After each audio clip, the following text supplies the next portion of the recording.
안녕하세요. 올라운드 재테커입니다. 오늘 영상 주제를 이야기 드리기 전에 먼저 구독자 여러분께 새해 인사드립니다.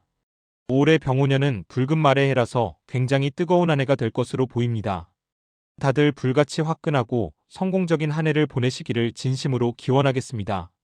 그럼 본격적으로 오늘의 주제로 넘어가 볼까요?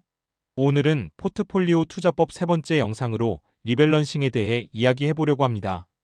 리밸런싱을 통해 중간에 매도를 해주는 게 복리로 수익률을 올릴 수 있는 방법이 될지 아니면 불필요한 행동일지 한번 시뮬레이션 해볼 테니 잘 보고 투자에 참고하시기 바랍니다. 그럼 오늘도 보시기 전에 구독, 좋아요, 알림 설정 부탁드리고 바로 시작하겠습니다. 포트폴리오 투자와 관련해서 지난 영상들 간단하게 리뷰 먼저 해드리고 넘어갈게요. 1편 영상에서는 7개의 ETF를 가지고 시장 전체를 고르게 투자하면서 투자 성향에 따라 기술주 중심으로 포트폴리오를 짜는 공격형과 S&P 500과 금융 바이오, 그리고 금의 비중을 높게 가져가는 안정형 투자 두 가지로 구분해서 각각의 수익률을 시뮬레이션 해봤습니다. 그리고 두 번째 영상에서는 포트폴리오 매매 시 무지성으로 매월 첫 영업일에 일정액을 매수하는 방법보다 시장이 과열인지 아닌지를 지표로 보여주는 공포 탐욕 지수를 활용해서 전체 기간 중 62%에 해당하는 중립이하 구간에서만 매수하는 게 더 효율적인 최종 수익률을 가져갈 수 있다는 것에 대한 입증을 해드렸습니다. 오늘 보여드리는 세 번째 영상에서는 주식을 계속 매수만 하는 게 나을지 아니면 중간에 매도를 하면서 리밸런싱을 해주는 게 나을지 시뮬레이션 해보려고 합니다. 또 리밸런싱을 하는 게 낫다면 언제, 얼마나 하면 좋을지에 대해서도 이야기해보려고 합니다. 매도 없이 쭉 매수했을 경우보다 확연하게 높은 수익률을 가져다 주지 않는다면 오히려 귀찮게 리밸런싱 하기보다는 모아가는 투자가 좋을 수 있기 때문입니다.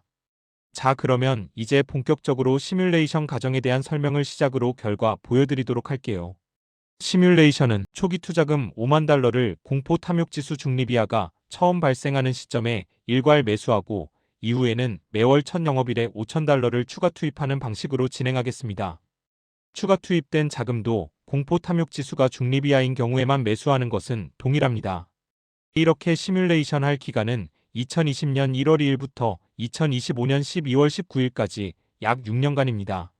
시뮬레이션을 위해 종목별 비중을 정해보면 저는 종 공격적인 투자 성향을 가지고 있기 때문에 MGK를 25% 투자해 핵심 성장 대형주의 투자 비중을 높이려고 합니다.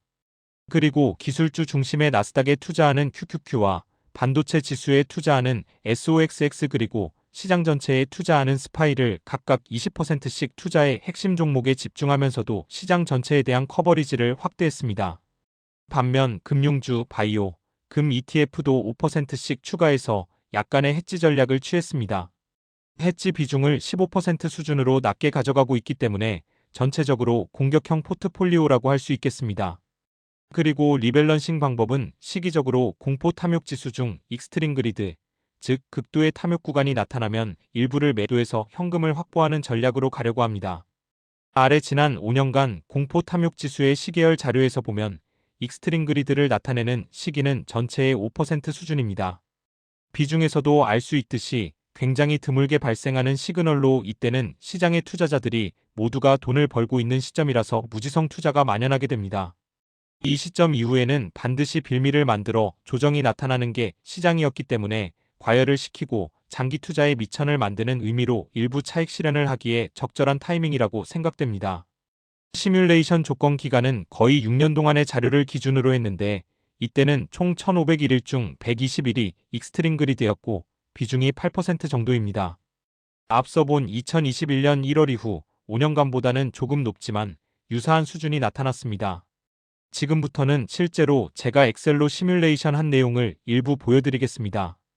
이 자료는 2020년부터 종목별 종가와 공포 탐욕지수 수치를 정리한 것입니다. 엑셀로 정리해보니 2020년 1월 초에는 시장이 굉장히 좋았었나 봅니다. 공포 탐욕지수가 계속 익스트림 그리드 상태였습니다. 그래서 실제 최초 매수는 2020년 1월 2일이 아닌 2020년 1월 27일에 이뤄지게 됩니다.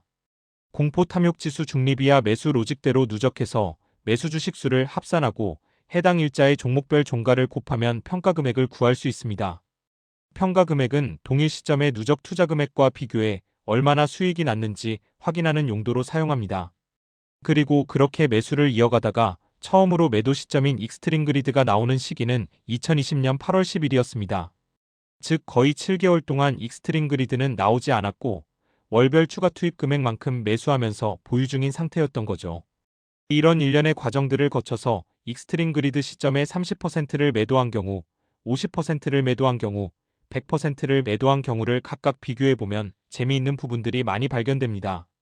첫 번째로 파란색 원 부분을 보시면 저 시기에는 익스트림 그리드가 자주 나타나면서 상승폭은 작아도 시장이 계속해서 상승하던 시기입니다. 이때는 30%나 50%만 매도하고 주식을 일부 가지고 있었던 경우에 수익률이 가장 좋습니다.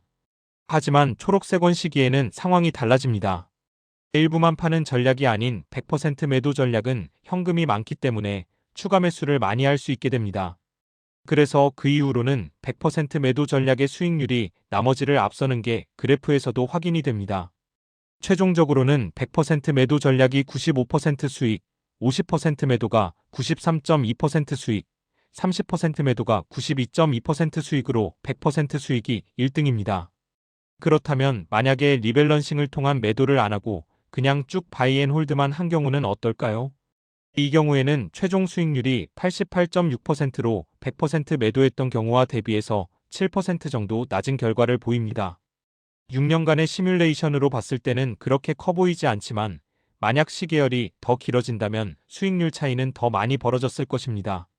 여기까지 시뮬레이션 결과를 종합해보면 바이앤홀드만 하는 전략보다는 중간에 시장의 탐욕이 만연할 때 100% 매도해서 현금화를 하고 재매수를 해주는 게 수익률이 더 낮다는 결론이 나옵니다.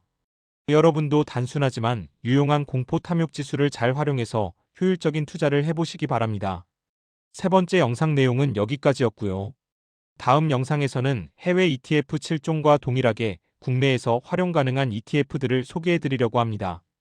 다양한 운용사들의 ETF들과 장단점을 이야기 드리려고 하니 많은 기대와 관심 부탁드립니다. 오늘 영상 내용 어떠셨나요? 저는 늘 모든 분들의 성공 투자를 기원합니다.